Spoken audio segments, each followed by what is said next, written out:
Sí. Nair Galarza dio declaraciones, no la habíamos escuchado hablar tras la condena de cadena perpetua, pero se mostró arrepentida, dijo ser inocente, culpable. ¿Qué fue lo que dijo? Mira, son muchas las dudas que nosotros tenemos, sobre todo por la imagen que se ha creado en torno a Nair Galarza, más conocida como el bombón asesino. ¿Por qué?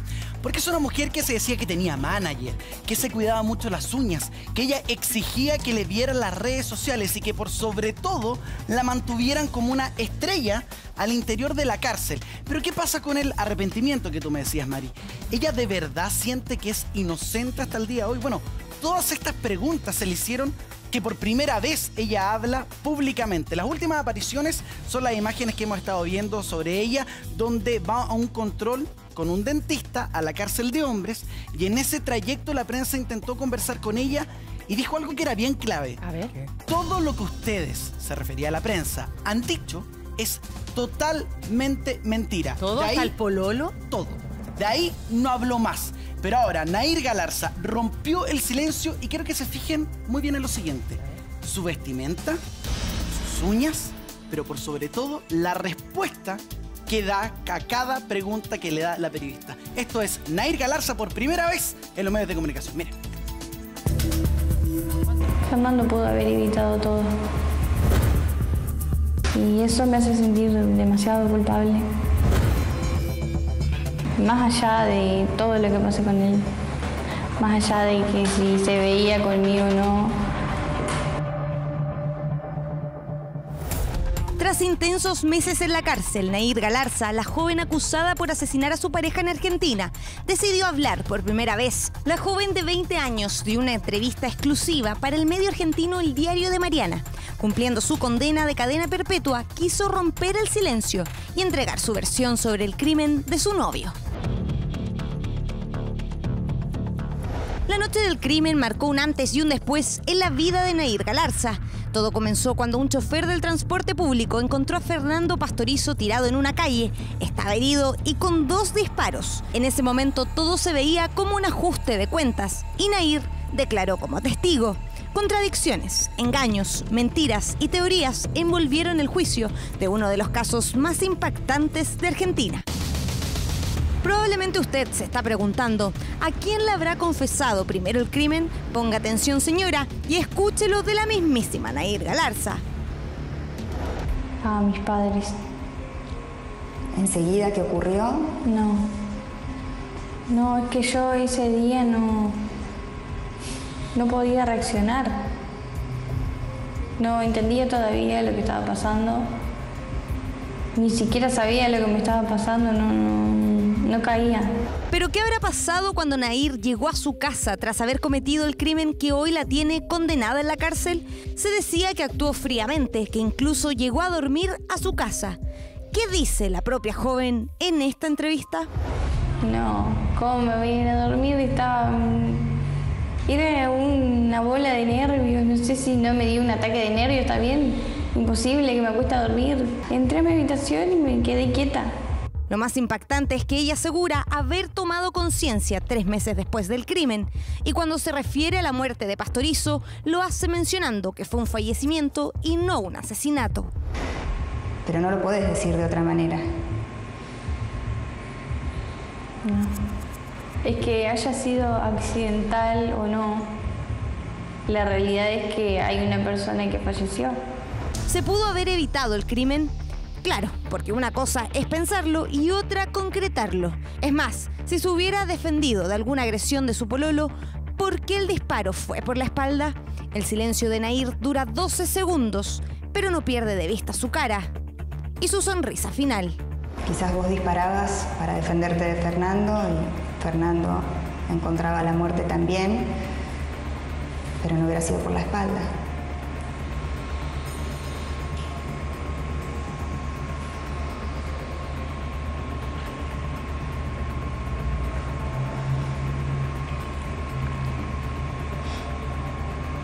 Es que da para pensar, ¿cómo se puede vivir con una carga tan grande como esa? Nair Galarza es la responsable de la muerte de su pololo según la justicia argentina y ella tiene una respuesta respecto a la culpabilidad. ¿Reconoce el crimen? ¿Se declara culpable? Más allá de todo lo que pasé con él, más allá de que si se veía conmigo o no, él era una persona y tenía casi mi misma edad y eso me hace sentir demasiado culpable porque no sé qué hacer. Sin embargo, aunque usted no lo crea, Nair Galarza rechaza totalmente sentir algún tipo de responsabilidad respecto al crimen. Se siente culpable, pero no responsable del asesinato de Fernando Pastorizo. Si me sentí responsable de lo que pasó, te diría que no. Según las pericias de las policías y encargados de la investigación, Fernando Pastorizo no se pudo defender del brutal ataque de Nair. A pesar de que estas pruebas aseguran que todo ocurrió de esa forma, Nair Galarza asegura que Pastorizo sí se defendió y perfectamente podría haber tenido un final diferente. Y que eso es lo que dicen las pericias. No fue lo que pasó. Fernando pudo haber evitado todo. Nair Galarza asegura que esa cruda noche podría haber sido distinta si ambos no hubiesen decidido juntarse. Según ella, todo podría tener un final completamente diferente. Sin embargo, queda en completo silencio cuando le preguntan lo siguiente. ¿Cómo lo podría haber evitado? Una historia que pareciera no tener fin, a pesar de que la condena ya fue dictada. Y si usted creía que había escuchado todo, preste atención, porque Nair Galarza reveló si es que aún piensa en su difunto pololo. ¿Pensás en él? Sí. ¿Cuál fue la última imagen que tenés de Fernando? No quiero pensar en eso. Nair Galarza rompe el silencio. ¿Podría ser una estrategia para victimizarse? No se olvide que hay una apelación que incluso podría terminar en un nuevo juicio. ¿Por qué esta joven decidió dar su versión pese a la condena? De forma impresionante es como ella rompe el silencio, no llora. Al parecer tan arrepentida no está. Culpa al pololo, a Fernando Pastorizo, que hoy está muerto porque lo mató ella, de que se podría haber defendido pese a que las pericias dicen de que ella le dispara por la espalda. Por lo tanto, alguna alternativa de defenderse no tenía y que esto iba a pasar tarde o temprano. Tan chica y tan fría. Pero ella sabe que es tremendamente famosa.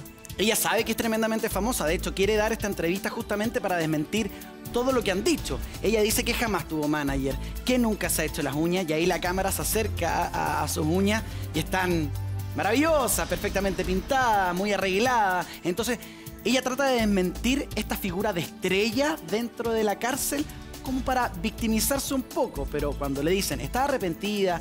¿Piensas en él? Ella ni siquiera dice sí o no. Guarda silencio. Pero a mí esa cara la encontré terrible cuando se pone seria, como que le preguntan ahí y después se ríe.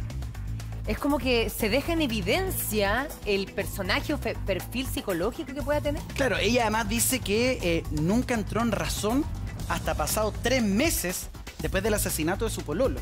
Dice que después de pasado este periodo, ella entendió lo que había hecho y que ahí dijo, chuta, lo maté, ¿qué pasó? Y también siente que estuvo nublada absolutamente en el momento en que todo ocurre. Claro, Mauricio Valdivia es profesor, está en directo con nosotros y estaba también revisando la entrevista. Mauricio, muy buenos días a todos. ¿Qué impresión te da esta mujer tan joven y tan fría como decíamos recién? Hola, muy buenos días, muchas gracias por la invitación. Bueno, lo primero es decir que cuando se trata de mujeres, la presencia de psicopatía o de criminalidad con alto nivel de riesgo es muy baja la presencia desde el punto de vista estadístico. Pero cuando está presente es con estas características, es decir, es con maldad, con planificación, con frialdad. Las barreras de entrada de la mujer al mundo del delito son altas, Es decir, podríamos decir que ser mujer es un factor de prevención frente a la comisión de delitos. Pero cuando esas barreras se rompen, nos enfrentamos a casos tan cruentos, tan trágicos, con tanta violencia como este. Ella le pegó un balazo por la espalda para asegurarse y no tener oposición. Eso apareció en el juicio. Y el segundo balazo fue de frente, para asegurar justamente que había causado la muerte.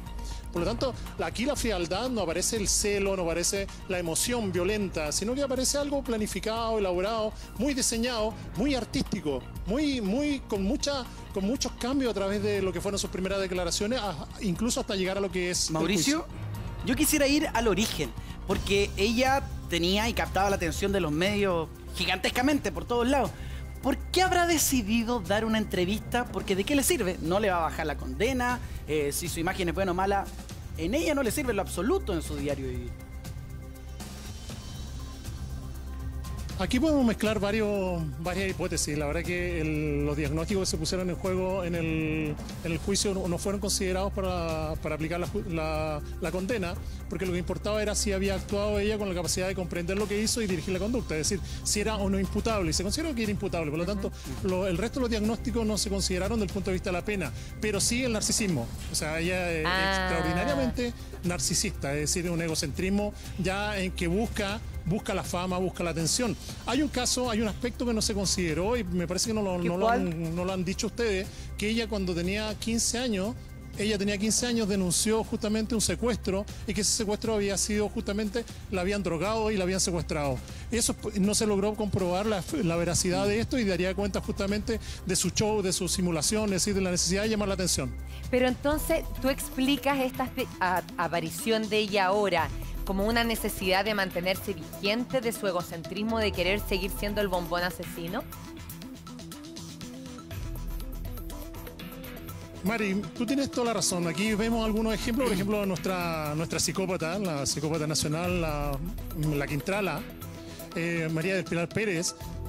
Una vez al año aproximadamente aparece dando algún tipo de entrevista en la cual dice que ella es inocente o que escuchó voces o que la familia quiere hacerle daño. Es una de las características que está presente asociada justamente a esta mezcla entre psicopatía, narcisismo, en donde su necesidad de actuación es ser visto. Es decir, ella está condenada supuestamente, si no se deja sin efecto el juicio, a 35 años. Ella va a estar presa hasta los 54 años. Por lo tanto, nos queda bastante historia. Es 35 años porque una condena perpetua como la nuestra, que es la condena perpetua calificada, que en Chile son 40 años, como mínimo allá son 35. Nos queda bastante show seguir escuchándola y viéndola cómo actúa. Claro, no va a desaparecer, va a seguir haciendo cosas como esta y dando entrevistas para mantenerse vigente o hacer algo en la cárcel para que llame la atención. Mauricio entregaba un dato bien importante, que ella habría simulado un secuestro, eso no está comprobado, pero habla también de la personalidad que ella tendría para entender un poco las respuestas que está dando ahora, de no mostrar mucho arrepentimiento, de incluso esbozar sonrisa en la situación en la que se encuentra. Sí, tenemos que recordar también en nuestra literatura a Araya Galás. Yo no sé si recuerdan la muerte de María la Apóstol. Araya Galás también entraba al juicio, entraba con el código procesal en la mano y entraba riéndose. Y se reía cuando escuchaba a los peritos y cuando escuchaba justamente aquellas características que lo inculpaban, aquellos aspectos más relevantes dentro del proceso, él se reía. Es justamente la respuesta más predominante en la psicopatía. Recuerden que el psicópata, en este caso, habría una mezcla de narcisismo, psicopatía y una grandiosidad manifiesta. La característica es eso, permanentemente están necesitados de atraer la atención, de eso se alimentan, de la atención. O sea, con esta entrevista, Mauricio, ella está encantada, feliz, la programa, no es que la estén presionando para una entrevista. Sí, así es. Nacho, y recuerda que ahora fue noticia que ella es pareja de un narco. Sí. En realidad no pareja, que se visita y tiene algún tipo de vinculación con un narco que está interno en otra cárcel cercana. Sí, ¿qué pasó pero que con la eso? Conoció justamente porque la abuela de este narco estaría detenida junto a ella. Entonces, ahí aparece justamente todo un movimiento que necesariamente la va haciendo hacer noticia. Cada cierto tiempo vamos a seguir teniendo novedades, cada cierto tiempo va a seguir justamente entregando algún tipo de información que atrae la atención, que eso es lo que lo alimenta. Es decir, aquí podríamos decir incluso que el asesinato, el homicidio, es secundario. Lo que ella buscaba era esto, ser el florerito a nivel internacional. Recordemos que esta noticia es una noticia que ha recorrido el mundo. Mauricio, y dentro de esta personalidad de ella, ella no ha reconocido ningún arrepentimiento por lo que hizo. Ella ha dicho, estoy arrepentido, pero prácticamente estoy arrepentido. No, siento culpa, lo ha dicho así con esa misma frialdad con que la vimos hoy día en la entrevista. Ha dicho, tengo culpa, pero él debió haber hecho algo. O sea, finalmente la responsabilidad es de él. Es decir, me gustaría que estuviera acá, ya no está nunca más acá. Pero Claro. ¿por culpa de quién? Eso es lo que ella no asume. Es decir, ella no es capaz de decir, esto lo hice mal, estoy arrepentida, siento dolor, yo lo quería, como Todo lo escuchamos en algunas contrario. ocasiones. Yo no la Acá ve. eso no está presente, acá Claro. simplemente, acá se sigue la actuación.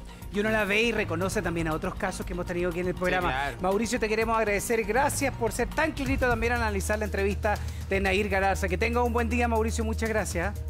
Sí, muchas gracias, Gino, por traernos esta Gracias. información internacional. Hay gente bien particular. Estar atento a eso. Cristian Gil.